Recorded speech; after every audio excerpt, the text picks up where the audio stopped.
Hello everyone, welcome to study Chakra. तो इस video में हम बात करेंगे acceleration due to gravity of earth, जिसको हम लोग जी से रिप्रेजेंट करते हैं। ठीक है। अच्छा, इस टॉपिक पे जाने से पहले मैं आपको ग्रेविटेशनल फोर्स के रिगार्डिंग एक बात बोलता हूँ। ऑलरेडी दो बॉडी के बीच में या दो ऑब्जेक्ट के बीच में जब ग्रेविटेशनल फोर्स लगता है उसकी चर्चा हम ऑलरेडी लास्ट लेक्चर में कर चुके हैं। तो मान लो दो ऑब्जेक्ट है, उसके बीच में आर डिस्टेंस है, दोनों का मास m1 m2 है। तो इसके बीच में जो फोर्स लगेगा उसका वैल्यू होता है जी m1 m2 upon are square, ये हम लोग जानते हैं।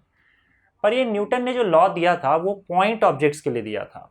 मतलब ये कि अगर मान लो यहाँ पे एक पॉइंट ऑब्जेक्ट, मतलब बहुत ही छोटा, बहुत ही स्मॉल साइज का एक ऑब्जेक्ट है, और यहाँ पे एक ऑब्जेक्ट है, इसका मास m1 है, इसका मास m2 है, और इनके बीच का डिस्टेंस r है। तो यहाँ पे हम लोग ये फोर्स या ये फोर्स का जो इक्वेशन है, ये फॉर्मूला है, वो यूज़ कर सकते हैं।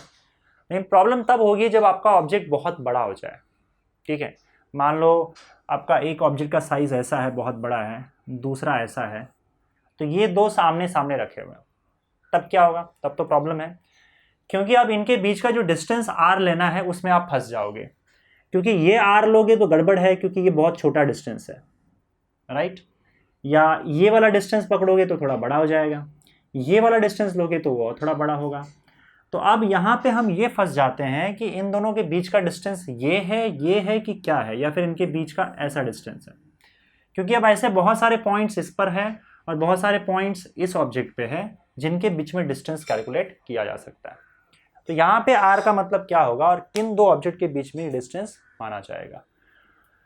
तो फिलहाल हम अपना जो डिस्कशन है वो सिर्फ स्फेरिकल ऑब्जेक्ट्स के लिए रेस्ट्रिक्टेड रखेंगे। स्फेरिकल ऑब्जेक्ट्स के बीच में ग्रेविटेशनल फोर्स कैसे कैलकुलेट किया जा सकता है अगर ऑब्जेक्ट पॉइंट ऑब्जेक्ट ना होकर एक बड़ा सा ऑब्जेक्ट हो, बड़ा सा स्फीयर हो। तो अगर मान लो एक पॉइंट ऑब्जेक्ट यहाँ पे रखा हुआ है और दूसरा जो है वो यहाँ पे आपके पास स्फीयर है, बड़ा सा स्फीयर। अभी फिलहाल हम लोग ये मान के चलते हैं कि हॉलो स्फीयर है। ठीक है, हॉलो स्फीयर है और ये ऑब्जेक्ट है। अब हमको ये पता करना है कि ये इसका मास मान लो m1 है और इसका मास m2 है। तो मास का तो कोई प्रॉब्लम नहीं है। प्रॉब्लम कहाँ पे आ रहा था कि इनके बीच का डिस्टेंस r क्या लें। तो अब देखो, ये डिस्टेंस r ये हो सकता है, ये हो सकता है, ये हो सकता है, क्योंकि ऐसे बहुत से पॉइंट्स यहाँ पे आएंगे। तो ध्यान रहे कि यहाँ पे अगर आपके पास हॉलो स्फीयर है तो हॉलो स्फीयर का सेंटर पकड़ो और ये मान को चलो कि आपका पूरा का पूरा जो ये स्फीयर है, हॉलो स्फीयर, अंदर पूरा खाली है, स्फीयर याद रखना पूरा खाली है। ये हॉलो स्फीयर सेंटर पे रखा हुआ है, मतलब सेंटर पे आप मान सकते हो पूरा का पूरा हॉलो स्फीयर का मास कॉन्सेंट्रेटेड है और यहाँ पे रखा हुआ है। तो अब आप ये मत देखो कि आपका पूरा हॉलो स्फीयर ऐसा फैला हुआ है, आप ये देखो कि हॉलो स्फीयर का जो मास है वो एक्चुअली इसके सेंटर पे रखा है, और हम इसके सेंटर और इसके बीच में डिस्टेंस लेंगे और यही डिस्टेंस r माना जाएगा। समझ में आ रहा है? और फिर हम फोर्स कैलकुलेट कर सकते हैं जी m1 m2 upon are square, जहां पे ये r हॉलो स्फीयर के सेंटर से और इसके बीच में डिस्टेंस होगा। मतलब हम ये मान के चलेंगे हॉलो स्फीयर पूरा का पूरा सेंटर पे रखा हुआ है, यहां पे वो पॉइंट मास है। इसको पॉइंट मास से रिप्रेजेंट करना है तो इसके सेंटर पे रख दो। ये अजम्पशन यहाँ पे हॉलो स्फीयर के लिए माना जा सकता है, समझे। अगर मान लो सॉलिड स्फीयर है तब भी कोई प्रॉब्लम नहीं है। इसी अप्रोक्सीमेशन को आप क्या करो, रिपीट कर दो। जैसे मान लो आपके पास एक सॉलिड स्फीयर है। सॉलिड स्फीयर समझते हो ना? सॉलिड स्फीयर मतलब पूरा भरा हुआ है। जैसे हमारा अर्थ है, अर्थ सॉलिड स्फीयर है, पूरा भरा हुआ है, हर जगह मास है। तो आप सॉलिड स्फीयर को इमेजिन कर सकते हो और मान लो यहाँ पे एक अगेन पॉइंट ऑब्जेक्ट है, इसका मास m1, इसका मास m2, और फिर से मुझे इनके बीच में ग्रेविटेशनल फोर्स कैलकुलेट करना है। हमको ये पता करना है कि ये ऑब्जेक्ट इस पर कितना फोर्स लगा रहा है, कितना ग्रेविटेशनल फोर्स लगा रहा है। अगर ये सॉलिड स्फीयर है तो तुम क्या करोगे, इसको जस्ट इमेजिन करो कि ये बहुत सारे हॉलो स्फीयर से बना हुआ है, और जो सबसे बाहर वाला है वो सबसे बड़ा हॉलो स्फीयर है। उसके बाद अंदर एक छोटा सा हॉलो स्फीयर है, इससे छोटा, फिर एक हॉलो स्फीयर, एक और हॉलो स्फीयर, ऐसे बहुत सारे हॉलो स्फीयर से मिलकर ये पूरा आपका स्फीयर बना हुआ है। You can imagine that. ठीक है, बड़ा हॉलो स्फीयर, फिर उससे छोटा, फिर उससे छोटा, ऐसे अलग अलग रेडियस का हॉलो स्फीयर आपके पास है, राइट। और ये उन सारे स्फीयर्स का सेंटर है ये वाला। तो आपको पूरा का पूरा एक सॉलिड स्फीयर मिल गया। ठीक है। अच्छा सुनो, यहाँ पे जो सबसे बाहर वाला हॉलो स्फीयर है उसका आप मास मान सकते हो कि सेंटर पे रखा हुआ है। अगेन उसके अंदर का होलो स्फीयर जो है उसका भी मास सेंटर पे रखा हुआ है, मान सकते हैं, अभी अभी बताया था। फिर उसके अंदर का जो होलो स्फीयर है वो उसका मास भी सेंटर पे है। इन शॉर्ट ये सारे होलो स्फीयर का मास आप मान सकते हो कि इसके सेंटर पे ही है और सबका सेंटर सेम है। इसका मतलब अगर हम सॉलिड स्फीयर से डील कर रहे हैं और सॉलिड स्फीयर के बाहर ऑब्जेक्ट रखा हुआ है, या कहीं भी ऑब्जेक्ट रखा है उससे फर्क नहीं पड़ता है, सॉलिड स्फीयर के बाहर अगर ऑब्जेक्ट रखा हुआ है तो ऐसे केस में हम लोग मान सकते हैं कि आपका पूरा का पूरा जो मास है सॉलिड स्फीयर का भी वो सेंटर पे ही रखा हुआ है। और फिर सेंटर और इसके बीच में आप डिस्टेंस r अज्यूम कर लो। तो आप मान के चलो पूरा का पूरा स्फीयर इस पॉइंट पे सेंटर पे रखा हुआ है जिसका मास m1 है और इसका मास m2 है। Again you can use this formula F is equal to G m1 m2 upon r square, इसमें कोई प्रॉब्लम नहीं है। इस तरीके से डील करना होता है अगर आपके पास स्फेरिकल ऑब्जेक्ट है तो चलिए देखते हैं, बात करते हैं अर्थ की। ठीक है, पहले मैं ये बता दूं कि एक्सेलरेशन ड्यू टू ग्रेविटी का मतलब क्या। देखो, acceleration due to gravity actually में कोई नई चीज नहीं बल्कि एक्सेलरेशन ही है। अगर आप किसी बॉडी पर फोर्स लगाते हो तो बॉडी में एक्सेलरेशन आता है। एक्सेलरेशन का मतलब होता है कि उसका जो स्पीड है या उसकी वेलोसिटी वो चेंज हो रही है। अगर आप फोर्स लगाओगे तो वेलोसिटी बदल जाएगी, then you calculate acceleration. Acceleration का फॉर्मूला क्या है, change in velocity upon time या फिर rate of change of velocity. तो एक्सेलरेशन प्रोड्यूस होने का मतलब है कि आपका वेलोसिटी चेंज हो रहा है फॉर श्योर, और ये तभी होगा जब फोर्स लगेगा। फोर्स लगेगा तो एक्सेलरेशन होगा, और फोर्स और एक्सेलरेशन के बीच में रिलेशन आपको पता है, हमने पढ़ा है F is equal to M. यही होता है ना, force is equal to mass into acceleration, यही एक्सेलरेशन होता है। इनफैक्ट यहाँ पे भी वही उसी एक्सेलरेशन की बात कर रहे हैं, बस फर्क ये है कि ये एक्सेलरेशन ग्रेविटेशनल फोर्स की वजह से हो रहा है। मान लो अर्थ है, अर्थ किसी पर ग्रेविटेशनल फोर्स लगा रहा है तो उसके वजह से क्या होगा, उसका एक्सेलरेशन होगा क्योंकि फोर्स लग रहा है। ग्रेविटेशनल फोर्स की वजह से बॉडी का जो एक्सेलरेशन होता है उसी एक्सेलरेशन को हम लोग एक्सेलरेशन ड्यू टू ग्रेविटी बोलते हैं अर्थ का, नहीं।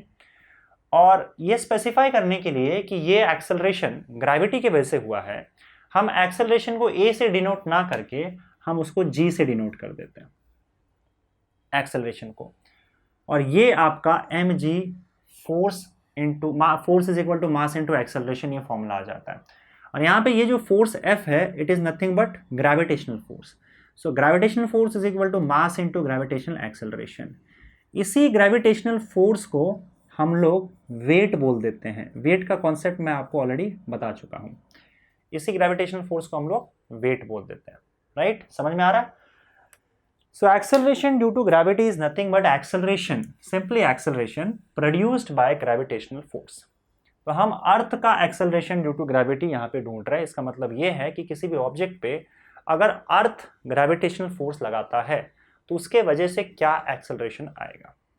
फिलहाल हम लोग ये सारा काम जो है अर्थ के सरफेस का करेंगे और उसके बाद फिर अर्थ के सरफेस से ऊपर उठेंगे और अंदर भी घुसेंगे अर्थ के। ठीक है, पहले एक काम करते हैं, हम अर्थ के सरफेस पे करते हैं काम, एट अर्थ सरफेस, और देखते हैं कि एक्सेलरेशन ड्यू टू ग्रेविटी का क्या वैल्यू है। मान लो तुम्हारा ये अर्थ का सरफेस है और ये अर्थ का रेडियस है, ये सेंटर है और ये अर्थ का रेडियस r है। अब देखो तुम्हारे टेक्स्ट बुक में एनसीईआरटी में RE लिखा हुआ है अर्थ का रेडियस, और उसके बाद ME लिखा हुआ है अर्थ का मास। पर क्योंकि हम लोग को पता है कि हम अर्थ की बात कर रहे हैं तो मैं बार बार ये RE ऐसे नहीं लिखूंगा, मैं सिंपली R लिख रहा हूँ, capital R। Capital R is the radius of the earth, simple. और ये सेंटर है, और मान लो यहाँ पे सरफेस पे आपका कोई ऑब्जेक्ट पड़ा हुआ है, एक पॉइंट ऑब्जेक्ट पड़ा हुआ है, इसका मास हम लोग स्मॉल m मान लेते हैं, अर्थ का मास कैपिटल M मान लेते हैं। देखो कैपिटल M मतलब अर्थ का मास, स्मॉल m मतलब ऑब्जेक्ट का मास, किसी भी ऑब्जेक्ट का मास। अब इस ऑब्जेक्ट को अर्थ जो है अपने सेंटर की ओर खींच रहा है। किसी भी ऑब्जेक्ट को, किसी भी चीज को अर्थ जो है वो सेंटर की ओर खींचता है। ठीक है, तो हम एक काम करते हैं, पहले ग्रेविटेशनल फोर्स ढूंढ लेते हैं इस मास पे कितना लग रहा है अर्थ द्वारा।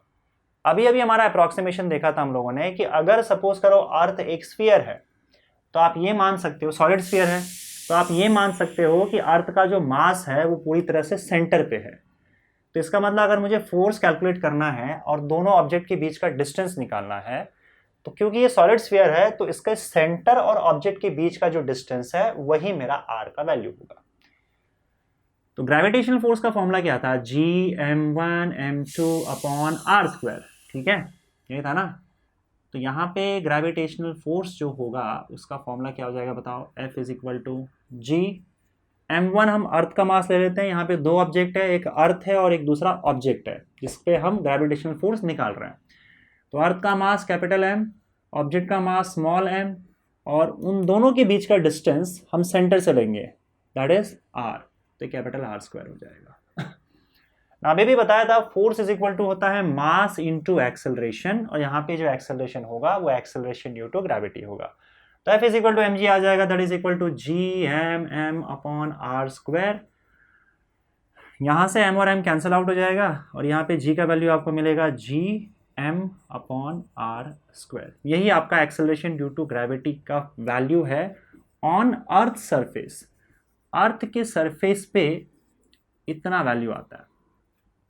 तो मैं आपको बता दूं कि g का वैल्यू जो होता है वो 6.67 × 10⁻11 न्यूटन मीटर स्क्वायर पर kg² होता है।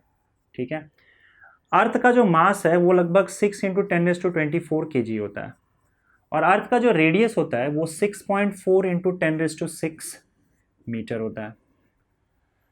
अगर इन सारे वैल्यूज को आप इसमें सब्स्टिट्यूट कर दो, g का वैल्यू, m का वैल्यू और r का वैल्यू, उसका स्क्वायर कर दो, तो आपको g का वैल्यू लगभग 9.8 मीटर पर सेकेंड स्क्वायर मिल जाएगा। और ये वैल्यू आप जानते हो, बचपन से पढ़ते आ रहे हो। ठीक है, ये सारे वैल्यूज इसमें डालने के बाद आपको g का वैल्यू मिल जाएगा। अगर आप अर्थ के ज़्यादा ऊपर नहीं जाएंगे तो हम मान के चलेंगे कि यही r जो है वो ऑब्जेक्ट के बीच का डिस्टेंस होगा, तो आपका g का वैल्यू इतना ही आता है, 9.8 मीटर पर सेकेंड स्क्वायर। तो जब हम अर्थ के बहुत ऊपर नहीं जा रहे हैं तो अर्थ से जो डिस्टेंस होता है आपका, उसको नेग्लिजिबल मान लिया जाता है, और आपके और अर्थ के बीच का डिस्टेंस यही कैपिटल R माना जाता है, which is the radius of the earth. तो हम अज्यूम कर सकते हैं कि आपका जो g का वैल्यू, अगर आप अर्थ से बहुत ऊपर नहीं जा रहे हो तो g का वैल्यू कांस्टेंट होगा, एंड दैट इज 9.8 मीटर पर सेकेंड स्क्वायर, राइट। लेकिन अगर हम अर्थ से काफी ऊपर चले जाएं तो अर्थ और हमारे बीच में जो है वो डिस्टेंस बढ़ता जाएगा, और आपको पता है कि अर्थ और ऑब्जेक्ट के बीच का डिस्टेंस बढ़ा तो फोर्स कम हो जाएगा, और अगर फोर्स कम होगा तो फिर ये एक्सेलरेशन g का वैल्यू भी कम होगा। तो ऊपर जाते समय ये वैल्यू कैसे कम होता है, और अगर हम अर्थ के अंदर घुसे तब इस वैल्यू का क्या होगा, क्या g का वैल्यू कम होगा या बढ़ेगा? क्योंकि अंदर जाते समय एक्चुअली जो है हम अर्थ के सेंटर के नज़दीक जा रहे हैं, पर क्या ऐसे केस में सच में g का वैल्यू बढ़ेगा, या फिर कुछ और रीजंस भी होते हैं जिसकी वजह से g का वैल्यू कम हो सकता है? ये सारी चीज़ें हम लोग अगले 2 वीडियो में देखेंगे। इस वीडियो के लिए इतना ही। Thank you very much.